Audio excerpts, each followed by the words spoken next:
What's up, everyone? Welcome to Nodes and welcome to another video in which we will be discussing about Inversify.js.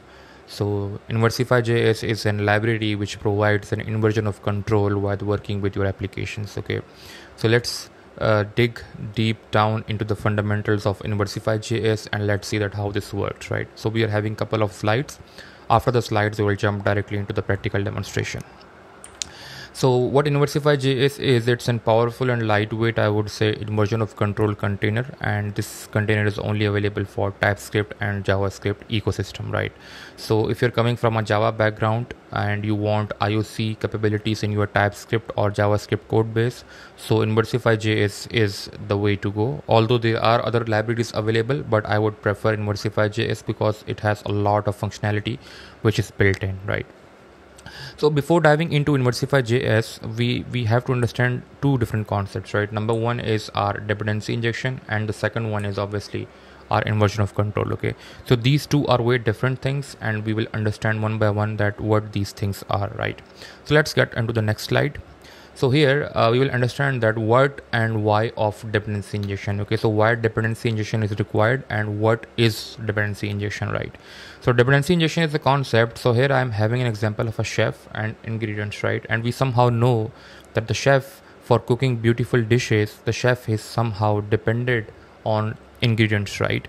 And there are two approaches for this. Either you bring ingredients from another store, or you provide them from any other vendor, or either you force the chef to create the ingredients by himself and also create the dishes by himself, right? But that is not the case of dependency injection. In dependency injection, we always keep things loosely coupled, right? So we all know that if the chef is only focused on creating dishes, so the chef can perform very well, right? So that's the concept over here. Rather, creating all the ingredients by himself and then creating those dishes, it is good that the chef only focuses on creating dishes and let's provide the ingredients by some other person, right? So dependency injection is a concept in which one entity is dependent on another, and that is injected while that thing is working, right? So we all know that when the chef will be cooking the dishes, so these ingredients will be injected or will be provided to this chef for creating those beautiful, I would say, dishes, right?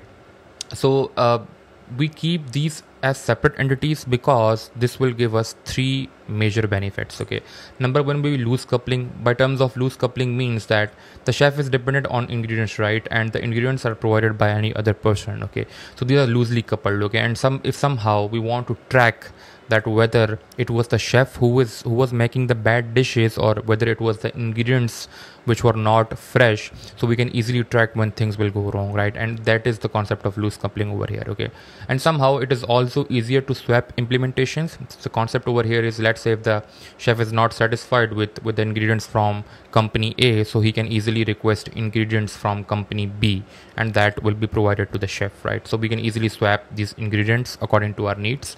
The third one is obviously testability, and testability is easily is because since these are way isolated, we loosely coupled, so we can easily test these scenarios. Okay, so if something wrong goes wrong with the dish, we can easily test whether it was the chef who was creating bad dishes or whether it was the I would say ingredients which were not fresh. Okay, so we can easily test those concepts. So this is the concept of, I would say, dependency injection, right?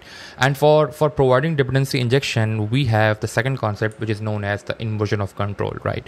So this inversion of control is a smart person or the smart container which acts according to the needs of chefs, right?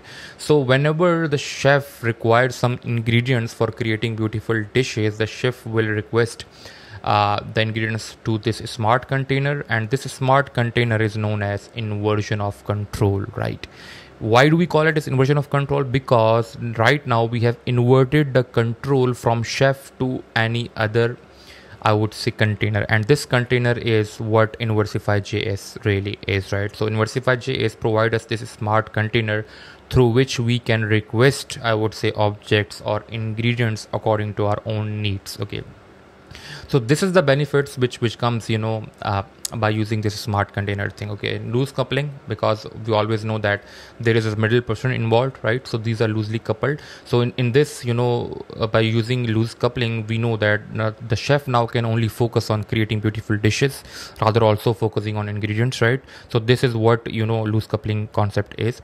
And we all know that easier to swap implementation. So let's say if the chef is not satisfied with the ingredients, so he can easily ask the smart container to use the ingredients of any other company, and that smart container is smart enough to replace those ingredients. Okay, so that's the concept over here. And obviously the testability thing, so let's say if the dish is not being cooked properly, so we can easily test that whether it was the smart container who was providing bad I would say ingredients, or whether it was the chef who was not cooking properly. So we can easily test all those things in isolated environments, right? And by swapping implementations, there are a lot of concepts also evolved. So let's say if there is another chef who comes into the restaurant and who is just in the learning phase, so we cannot provide expensive ingredients to those chefs who are just started training for cooking food, right? So it is the responsibility of that smart container to replace expensive ingredients with less expensive ingredients for specifically those chefs who have just started training. Okay, so that is the concept of swapping implementation as well. Okay, again, the concept is here is, I would say, clear and concise, and I hope you have understood that why this IoC thing exists and what is dependency injection, right? So let's move on. There are a ton of ways in which you can inject dependency. It's by using the property. You can directly inject by using property, and this is done with the help of decorators. In case of Inversify.js, we will see that how this works, right? And by using method as well, so you can easily also inject dependencies in your methods as well, okay, directly. And this is also done by decorators in the world of Inversify.js. And in case of constructor, obviously you can also inject it over here, and this is also done by decorators in Inversify.js. So Inversify.js is heavily dependent on decorators, right? So these are the ways in which you inject your dependencies into your into your main, I would say, classes, okay? And we will see that how this happens in the practical demonstration, right? So before going to the practical demonstration, there is one concept which I like to emphasize, that is known as scope of dependencies, right? And obviously in case of ingredients, we know that there are some ingredients which are always required fresh for every dish, and there are also some ingredients which doesn't matter whether they are fresh or not. We just have that in our kitchen all the time, right?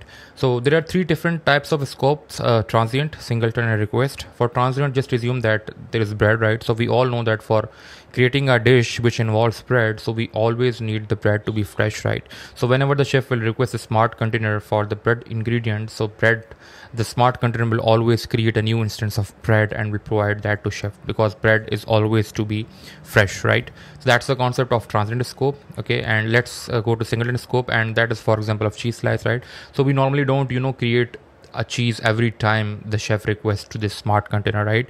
So the smart container will not go and cook the cheese and every time it will provide fresh. So it's not the case with cheese, because we know that cheese is something we can store it for a long time, right? So that's the concept of singleton scope. And normally for backend applications, we use like database connections and I would say email services. We always use singleton scope for those objects, because we know that we only have to maintain a single connection with database. And in context of this chef example, we all know that there is a one big block of cheese in which we just slice those and provide those slices to the chef, right? So that's the concept of singleton scope. The third one is obviously the request scope, in which let's assume that for every dish we know that the chef has to create a new sauce, right? So it will request always the smart container to create a new sauce whenever a new dish comes into the, I would say, kitchen for being cooked, right? So in case of backend applications, we all know that for every request, the smart container, the IoC or the Inversify.js will create a new object specifically for that request which is coming to our backend servers, right? So these are the three scopes which are available in context of Inversify.js, and we will see that how we can use these scopes, right? So let's move on to our REST APIs, and this is how our REST APIs look, right? So we have a request from our browser to our controller. Then from controller we pass it to service, and from service it goes to repository, and then repository is the one which fetches our data, and depending on the request, whether it manipulates the data or whether it reads the data and provide back to your browser, right? So that's the concept over here. Okay, and again, if you're coming from a Java background, this might be familiar with you guys, because this is the go-to pattern we normally use with Java frameworks like Spring Boot. Okay, so yeah, so what I want you guys to know is that just replace these keywords with some somewhat real world scenarios.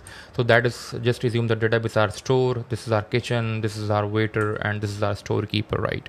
And this is our end customer, right? So let's say the customer comes into the restaurant and it places the order to the waiter. So the waiter is the individual which will take the order and bring that order to our kitchen, right? And kitchen is the one where the chef is, which will cook the dishes, right? But we all know that the chef needs some of the ingredients for creating those dishes, right? And the chef will then request it to the storekeeper to provide all the ingredients, and this storekeeper will go to the store and will bring those ingredients and then serve it to the kitchen. The kitchen will create the dish, and the dish will be provided back to the waiter, and the waiter will go and serve this back to the customer. Okay, so this is the whole complete flow of, I would say, a restaurant as well as a REST API, right?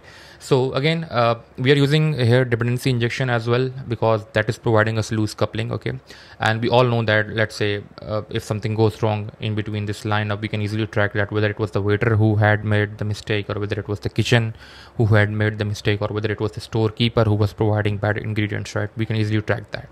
And let's say if somehow the second point was, we can easily swap implementations, right? So let's say if some waiter is not performing well, we can swap that waiter and we can bring another waiter into the picture who is more efficient in working, right? And same goes with the service, or I would say kitchen and storekeeper, right?